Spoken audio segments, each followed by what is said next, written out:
Welcome back. And to other matters, Treasury Cabinet Secretary John Mbadi has defended President William Ruto's 4.8 trillion shillings budget, saying there's no room to cut spending.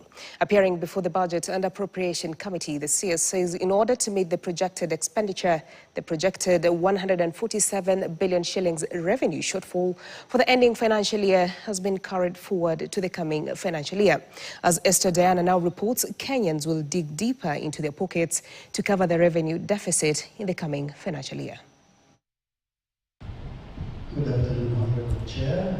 The Cabinet Secretary for the National Treasury, John Mbadi, has told off critics who have continuously asked the government to tame its spending. This comes after President William Ruto beat his own record, tabling yet again the highest budget estimate in Kenya's history. In the financial year ending June, the National Treasury has projected that revenues will underperform by 147 billion shillings. As such, revenue targets have been increased to 4.8 trillion shillings, up from 4.6 trillion shillings in the previous year, to consolidate for the missed targets.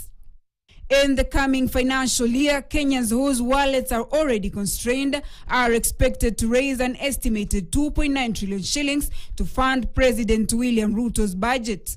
By the end of April 2026, total revenue collection, including appropriation aid, amounted to 2,658 billion, which is 14% of GDP, against a target of 2,725.6 billion.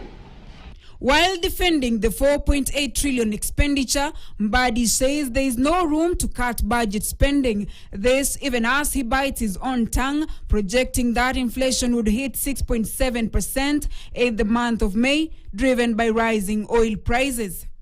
While this remains within the government's target of between 2.5 and 7.5%, it is almost breaching the ceiling.